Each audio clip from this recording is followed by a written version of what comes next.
Police जब मौका वारदात पर पहुंची और देखा कि वहां बहुत भीड़ लगी थी।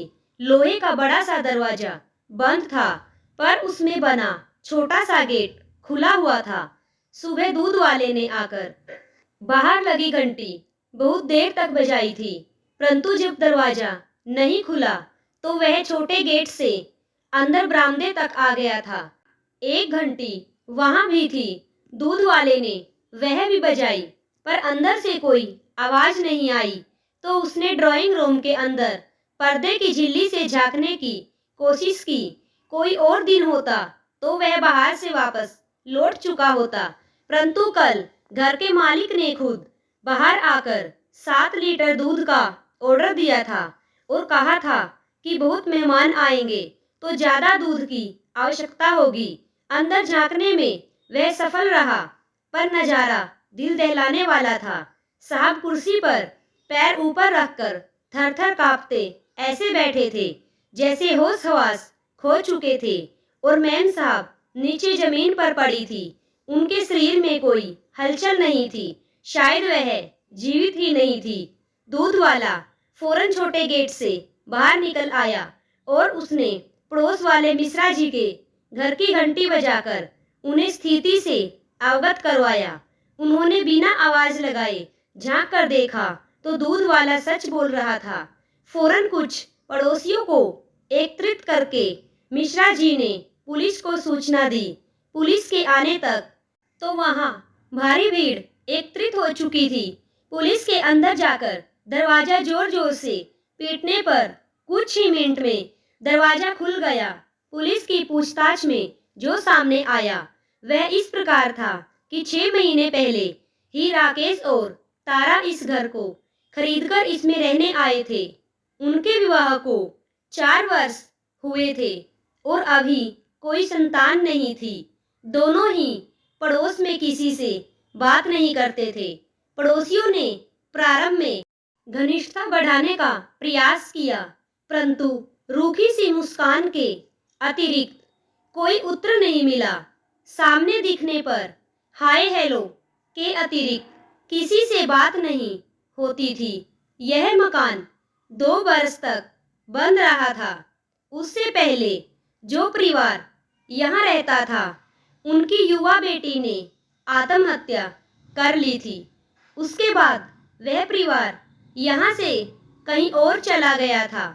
अंततः कोई इस मकान को खरीदना नहीं चाहता था। ऐसे में राकेश को यह मकान कम दामों में मिल गया था और उसने इसे खरीद लिया था। पड़ोसियों के अनुसार पति पत्नी के संबंध मधुर नहीं थे। लड़ाई झगड़े की आवाज अक्सर ही वहां से आया करती थी। तारा की मृत्यु के बारे में राकेश ठीक से कोई जवाब नहीं दे पा रहा था। उसके गले में निशान थे जिससे पता चल रहा था कि किसी कपड़े से गला घोंटकर उसे मारा गया है, परंतु कपड़ा गायब था। राकेश के अनुसार जब वह सुबह करीब 5:30 बजे पानी पीने उठा था तो उसने तारा को इसी तरह पड़े देखा। उसने हिलाया डुलाया, तब समझ में आया कि वह नहीं रही। पुलिस द्वारा पूछने पर कि मेहमान कौन आने वाले थे, राकेश का जवाब था दूध वाले से ऐसा बोलने के लिए तारा ने कहा था। वह उसे कोई सरप्राइज देना चाहती थी। जैसे ही सूचना मिली, दोनों के परिवार भी वहां पहुंच गए। तारा के घर वाले राकेश को कोस रहे थे। राकेश के घर वाले मानने को तैयार ही नहीं थे कि वह ऐसा कर सकता है। शक की सुइयां हालांकि राकेश की ओर ही जा रही थी। केस जल्दी ही सीबीआई को सौंप दिया गया। संजय एक जाना माना नाम था। इस तरह के उलझे हुए केस की तह तक पहुंचने में उसकी ही मदद ली जाती थी। जब से केस उसके हाथ में आया, लोग केस सुलझने की उम्मीद करने लगे थे। जब तारा की डायरी संजय के हाथ लगी। तब राकेश और भी फंसता नजर आया, क्योंकि उसमें रोज के झगड़ों का जिक्र था। कहीं तारा ने आत्महत्या की बात लिखी थी, तो कहीं कुछ और। ऐसा ही हत्या से 2 दिन पहले तो उसने राकेश से जान का खतरा ही लिख दिया था। आखिरी पेज पर जब संजय ने यह पढ़ा कि राकेश से 7 लीटर दूध क्यों बोला दूध वाले को, मेरे क्रियाक्रम पर लोग इकट्ठा होने वाले हैं, तो उनका माथा ठनका। अब शक की गुंजाइश कहाँ बची थी। राकेश से सख्ती से पूछताछ की गई, परंतु उसका कहना यही था कि ऐसा बोलने को तारा ने कहा था। पूछताछ में यह भी सामने आया कि घर में कई दफा अजीब अजीब आवाज सुनाई देती थी, जिसे तारा डर जाती थी।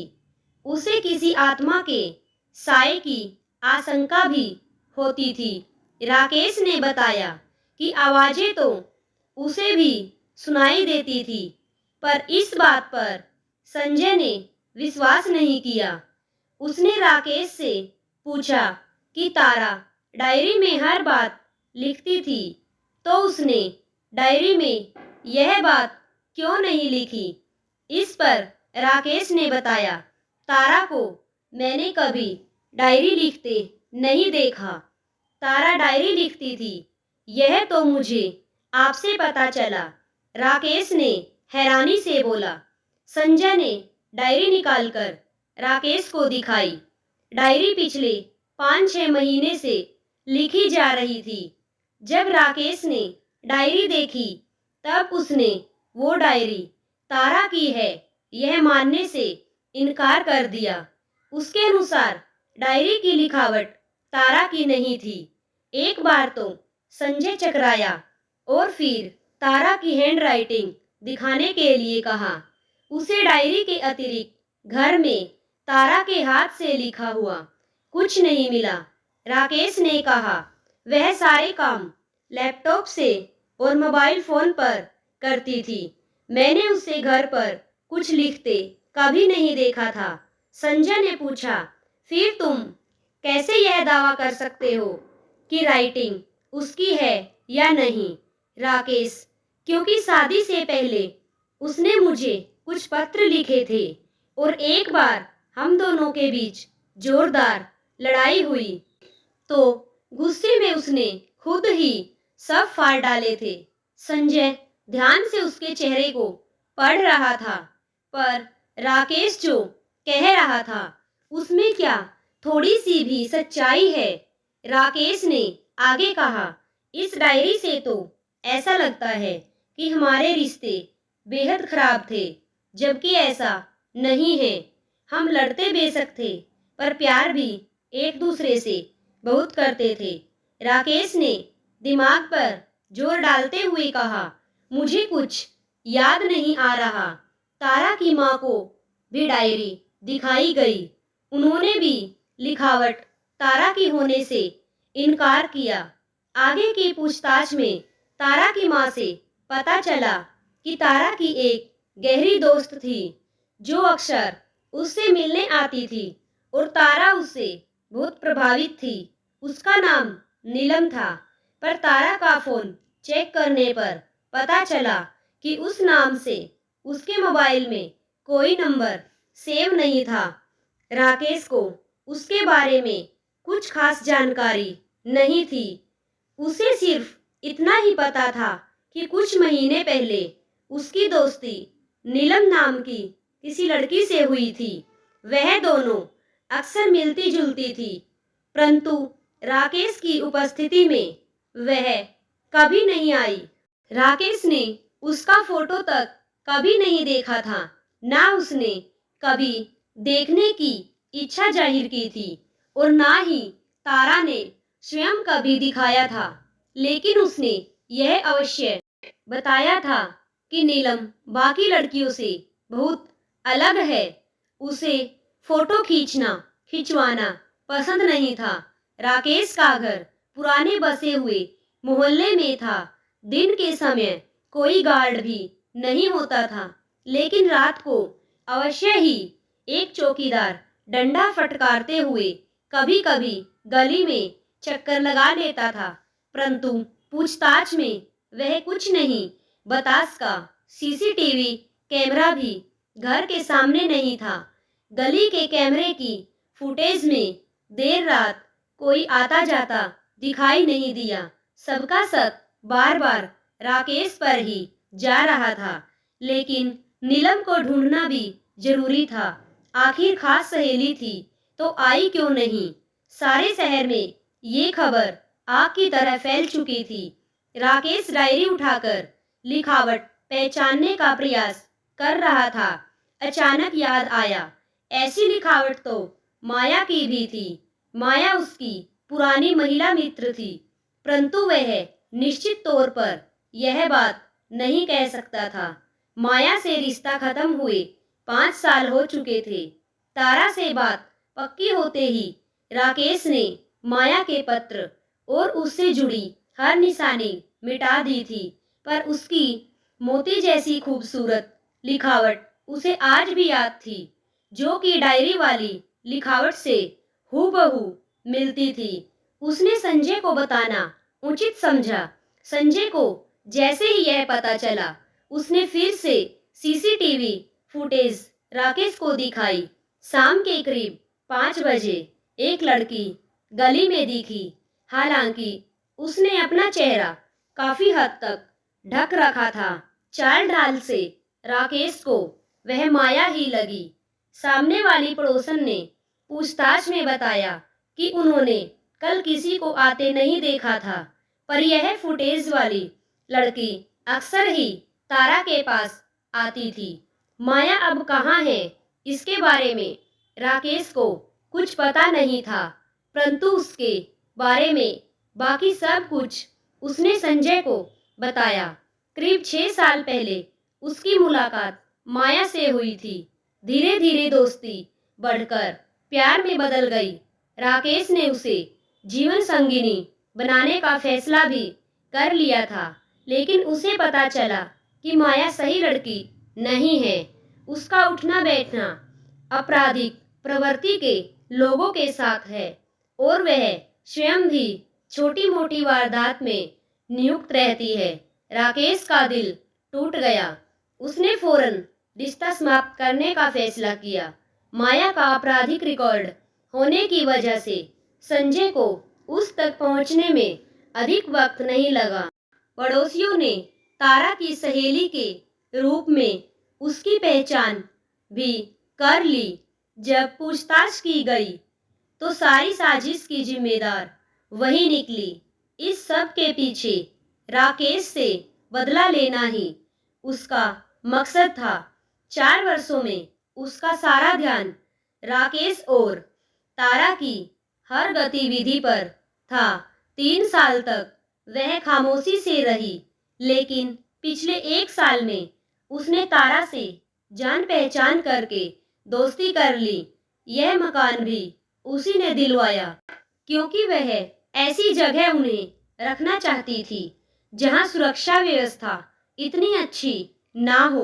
तारा को ऐसी पट्टी पढ़ाई कि उसने किसी और से दोस्ती ही नहीं की।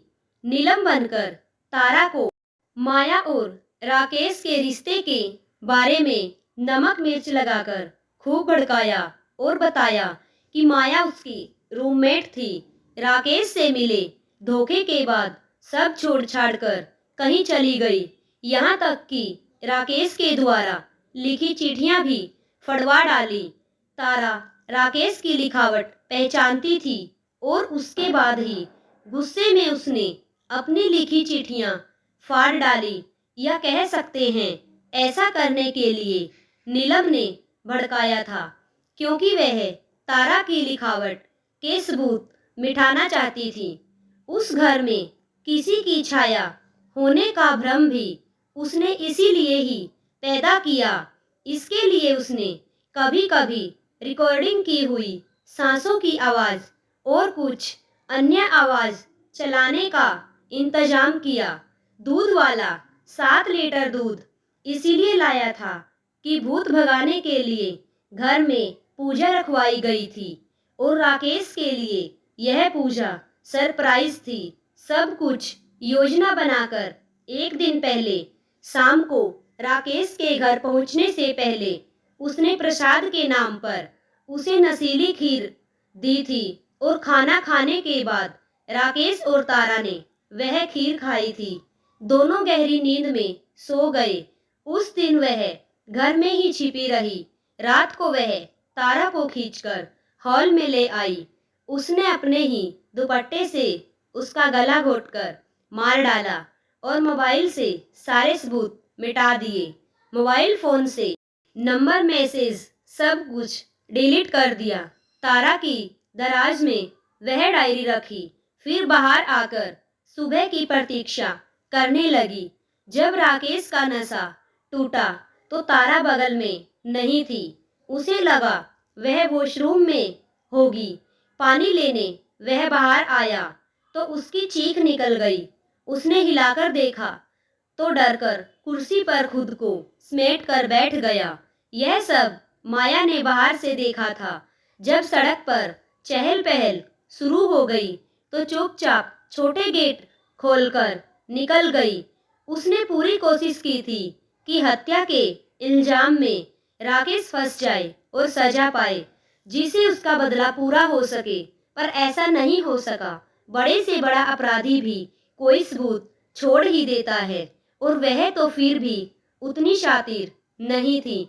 संजय जैसा ऑफिसर सामने था जिसने निर्दोष को सजा मिलने से बचा लिया।